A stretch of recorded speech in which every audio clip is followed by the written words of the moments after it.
Jadi di mata kuliah ini kita melihat perspektif itu, khususnya di mata kuliah ini kita melihat tentang perspektif ilmu pengetahuan atau sains. Ada banyak sejarah atau ayat-ayat di dalam Al-Quran yang menjelaskan tentang sains, tentang ilmu pengetahuan. Jadi mata kuliah ini adalah tentang Al-Quran dalam perspektif saintifik sebenarnya. Al-Quran melihat tentang ilmu-ilmu keteknikan. Nah, muaranya nanti mata kuliah ini pada saat Anda menyusun skripsi, ada ayat-ayat yang berhubungan tentang penelitian. Jadi Anda bisa melihat ayat-ayat tentang penelitian yang kemudian dimasukkan ke dalam tulisan skripsi. Nah, kemudian selain dari mata kuliah yang 2 SKS ini kita menelaah isi Al-Quran, terutama pengintegrasian ayat-ayat Al-Quran ke dalam ilmu pengetahuan tentang ilmu dan muamalah. Di mata kuliah ini kita belajar juga tentang definisi Al-Quran. Ada definisi Al-Quran, kemudian ada sejarah turunnya Al-Quran. Apakah Al-Quran itu turun secara gelondongan begitu? Gelondongan 30 juz dan 2999 ayat yang satu kali turun, atau dia berangsur-angsur. Kemudian ada jenis-jenis ayat Al-Quran. Masing-masing Al-Quran itu ada jenisnya.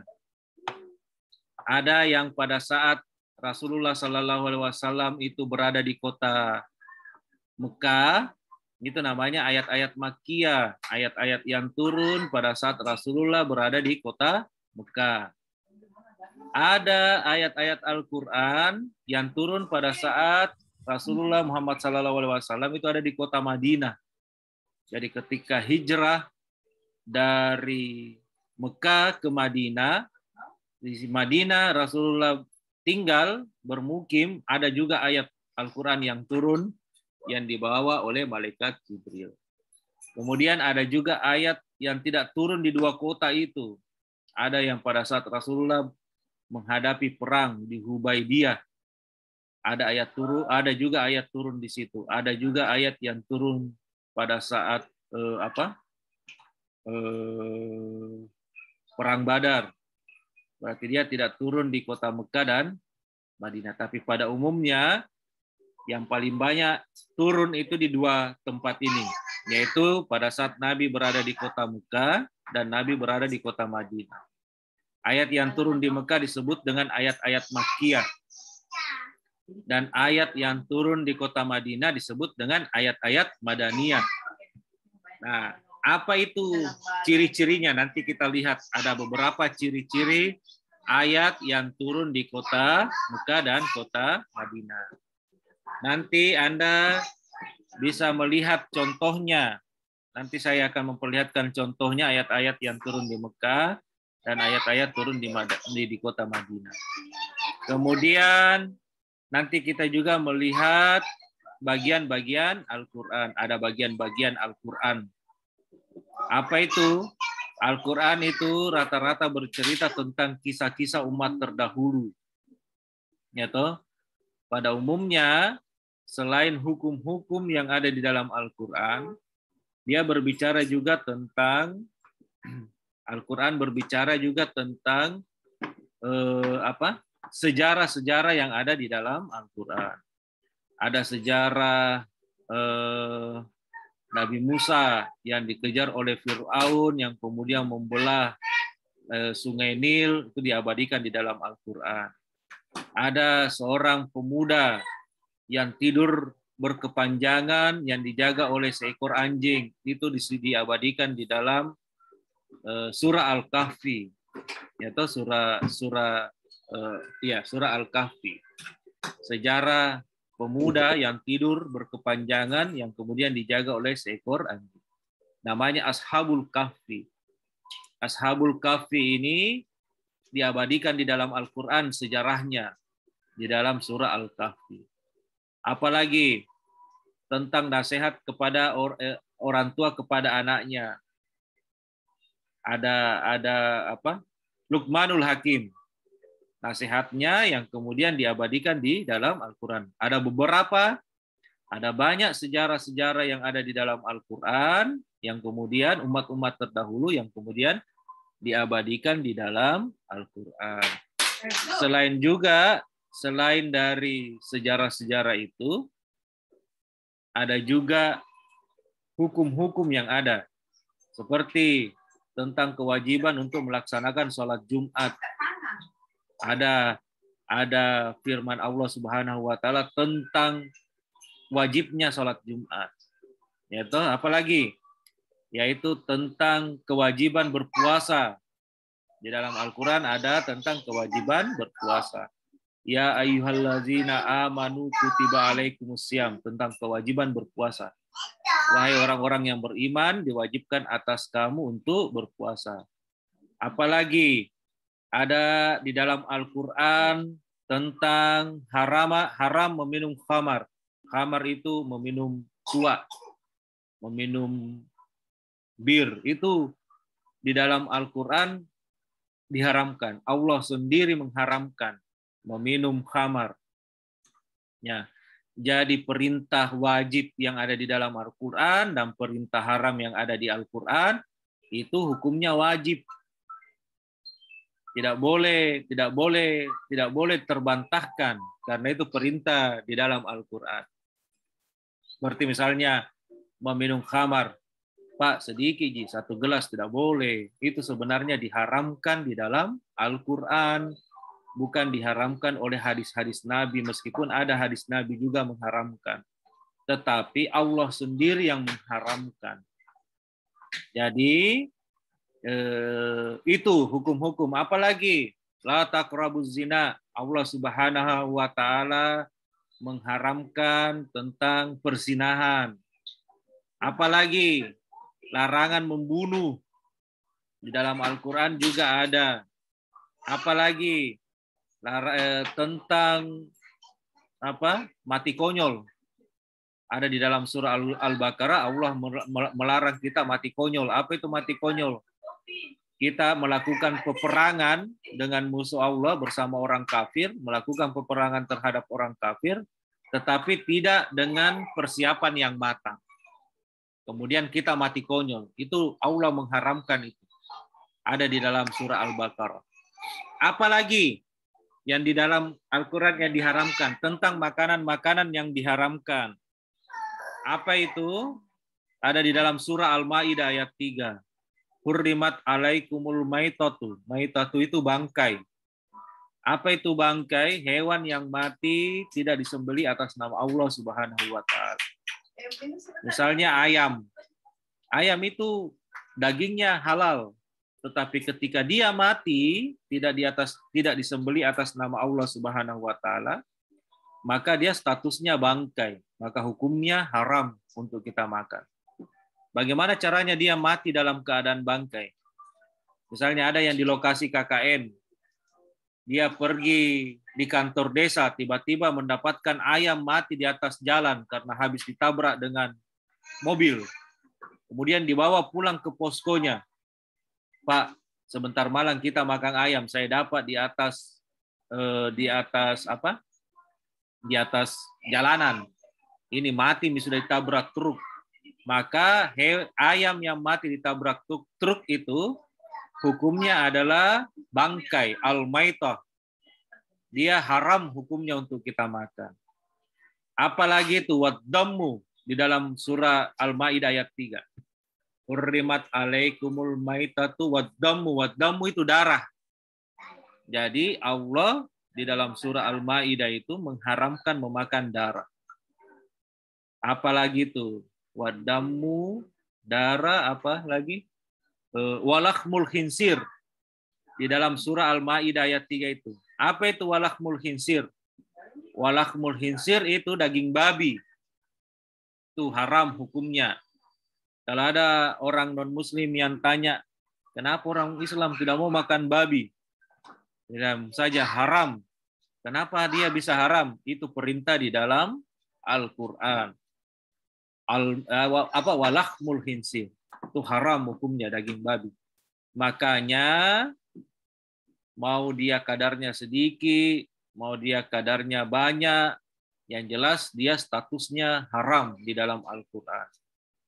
Nah, inilah yang di dalam surah Al-Maidah ayat 3 ini menjadi standarisasi kehalalan makanan orang-orang muslim di Indonesia dan orang-orang muslim di seluruh dunia. Obat yang mengandung walahmul hinsir, yang mengandung babi, maka obat itu statusnya haram, tidak halal.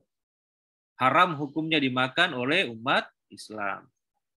Vaksin yang ada walahmul hinsirnya, ada saripati babinya, itu hukumnya haram. Ada yang terkandung unsur babi di dalamnya, maka statusnya haram. Kalau ada yang tanya, di mana status haramnya? Di dalam Al-Quran. Al-Quran sendiri yang mengharamkan yang namanya walahmul hinsir, daging babi. Surah Al-Maidah ayat 3. Nanti ada banyak ayat-ayat Al-Quran yang akan kita lihat satu persatu, yang kemudian yang akan kita baca satu persatu, yang kemudian kita telaah satu persatu. Jadi mata kuliah ini nanti saya harap minggu depan kita berkuliah. Saya harap Anda membawa Anda membawa Al-Quran. Nanti saya perlihatkan ayatnya, Anda silahkan buka, nanti saya persilahkan Anda membaca satu persatu. Dari Anda membaca satu persatu itu, saya akan nilai untuk mata kuliah ini. Abdul Wahid, silakan. Dari tadi angkat tangan. Apa yang mau dipertanyakan, Abdul Wahid? Saya juga Pak mau bertanya. Ya, Abdul Wahid. Mana Abdul Wahid tadi? Yang paling pertama angkat tangan.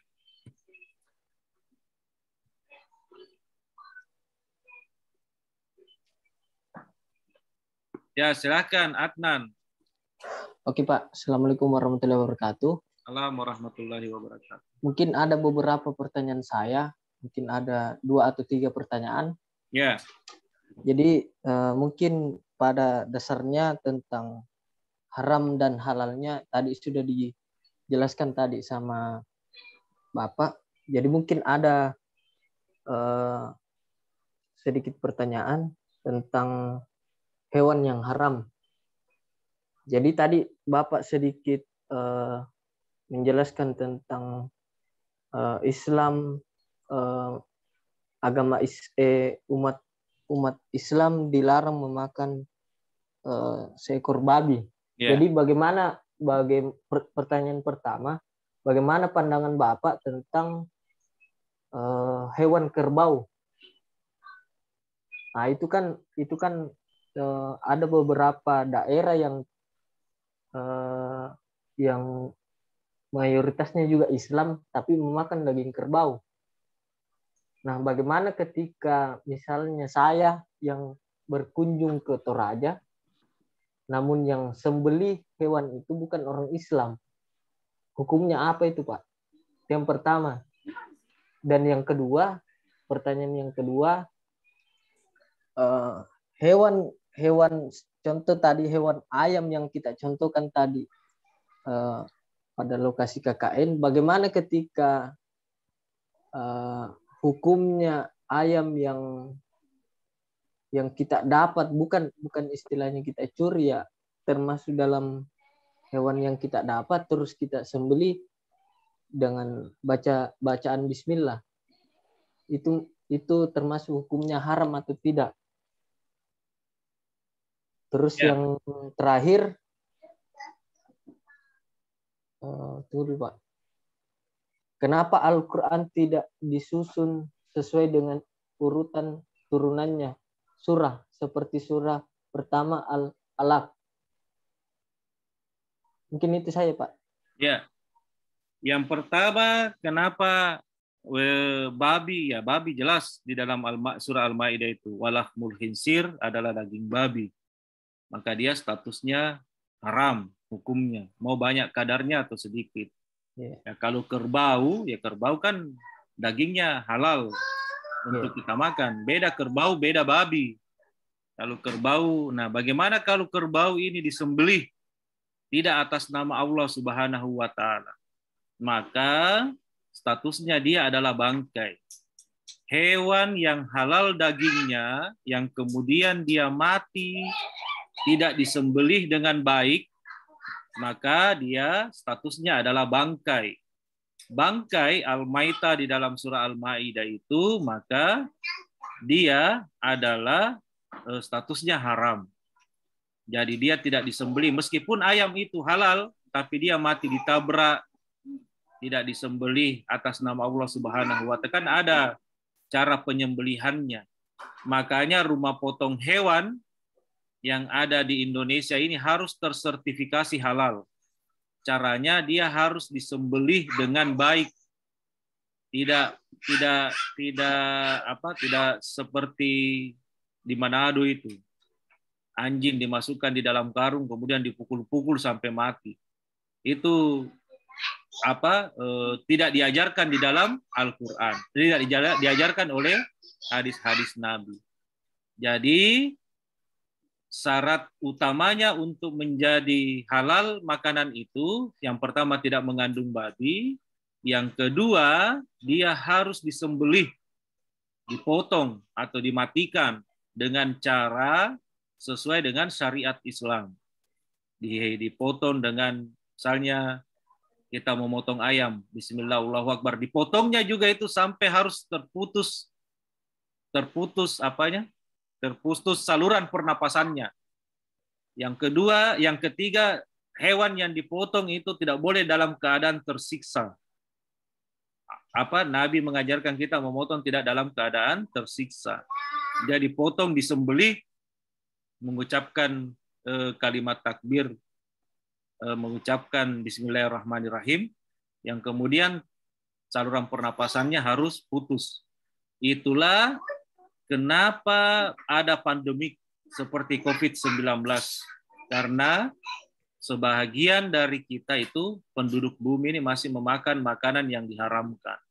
Kayak COVID-19 ini kan dimulai dari kelelawar itu. Padahal surah Al-Maidah itu juga, wa ma uhilla li ghairillahi bihi, yaitu hewan-hewan yang bertaring, hewan yang memakan daging, hewan yang berbisa itu diharamkan di dalam Al-Qur'an. Kalau kita lihat haramnya ini di dalam segi ilmu pengetahuan, mungkin tidak ada atau ada beberapa penyakit yang menyertai hewan-hewan ini, makanya diharamkan oleh Allah Subhanahu wa taala. Nah, terus terakhir, kenapa Al-Qur'an itu tidak disusun sesuai dengan ayat pertama yang turun, yaitu surah Al-Alaq. Iqra bismi rabbikal ladzi khalaq. Kenapa dimulai dengan Al-Fatihah, dimulai dengan surah Al-Baqarah, dan diakhiri dengan juz amma?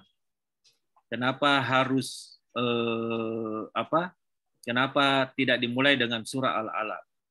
Jadi pada saat Rasulullah Muhammad SAW meninggal, ayat-ayat sebelum Rasulullah SAW meninggal, ayat-ayat yang turun itu dituliskan di dalam pelepah-pelepah kurma. Ditulis dia di dalam pelepah kurma. Ada yang ditulis di batu, ada yang ditulis di pelepah kurma, ada yang ditulis di mana?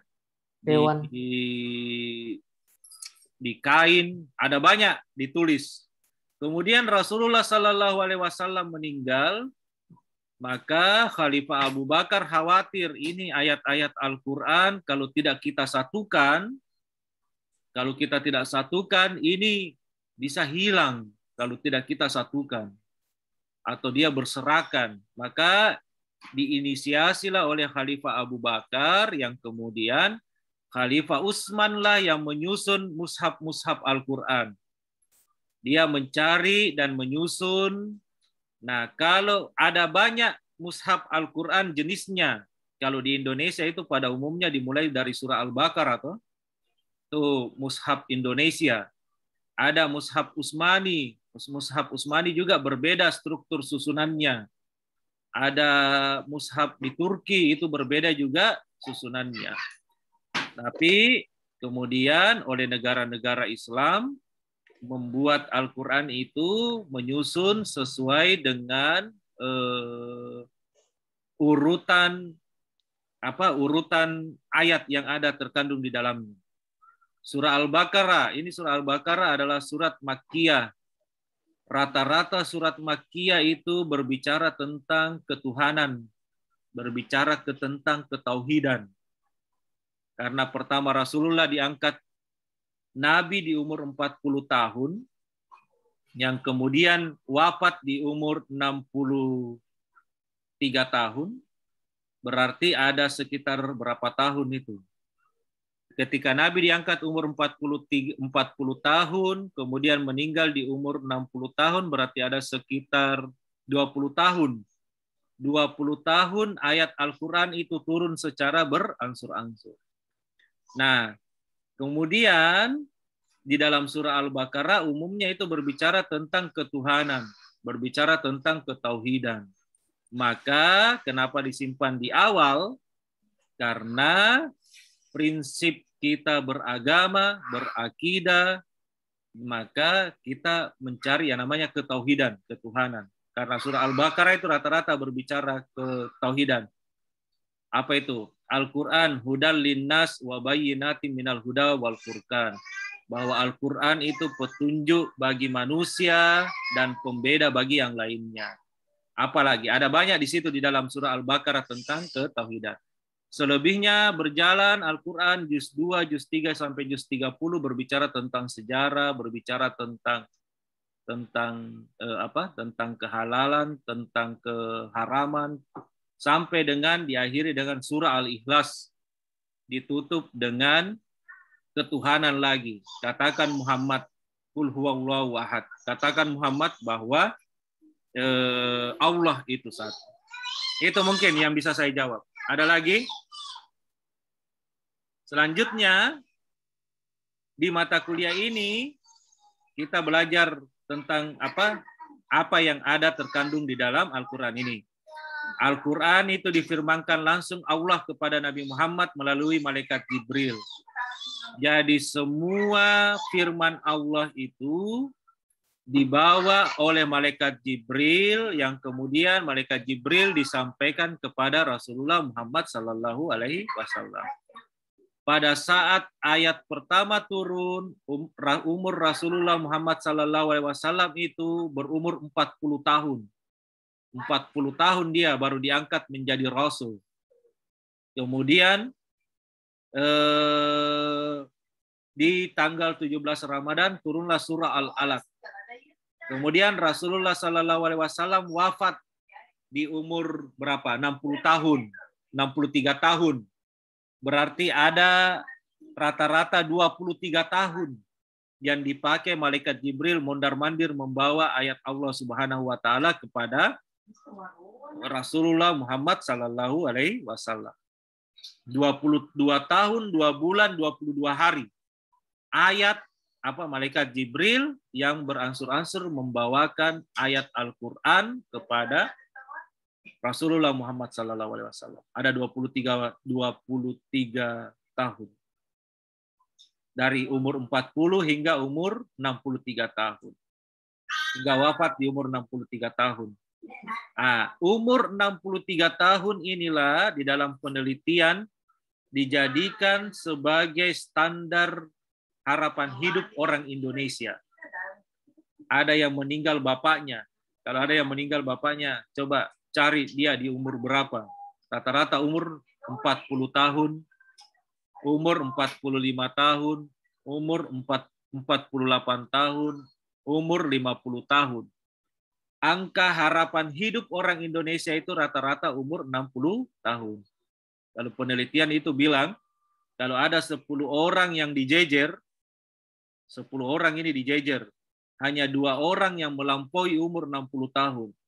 Selebihnya dia di bawah 60 tahun. Meninggal di bawah 60 tahun, 50 tahun, 40 tahun, dan sebagainya. Nah, ini bagian dari sejarah turunnya Al-Quran. Nanti di pertemuan kita belajar tentang sejarah turunnya Al-Quran. Berikutnya ini adalah kontrak perkuliahan kita. Kontrak perkuliahan kita itu rata-rata kehadiran hanya 40%, tugas 20%, UAS 30%, UTS 10%. Tetapi karena kita ini lebih cenderung berkuliah secara daring, maka lewat daring ini saya harap saya menghilangkan UTS dan UAS-nya. Jadi nanti pada saat perkuliahan langsung saja saya mengambil nilainya. Misalnya kita berbicara tentang muamalah, Al-Quran melihat tentang muamalah, ayat-ayat Al-Quran yang membahas tentang muamalah. Nanti saya tinggal membukakan Quran surah sekian, ayat sekian, Anda buka di dalam Al-Quran yang Anda pegang di sana, kemudian Anda baca. Setelah Anda baca, nanti saya ambil nilainya langsung sebagai nilai UAS dan UTS. Tidak usah kita UTS dan UAS. Jadi misalnya pertemuan pertama ini kita berbicara, misalnya pertemuan berikutnya kita belajar tentang Al-Quran dan ilmu pengetahuan. Ada 10 ayat yang berhubungan tentang ilmu pengetahuan. Satu, surah ini ayat sekian, silahkan Anda buka di sana. Yang kemudian nanti lewat absennya saya sebut satu persatu, Anda silahkan baca. Setelah Anda baca, nanti saya nilai dari sini. Ya, tidak ada UTS-nya, tidak ada UAS-nya.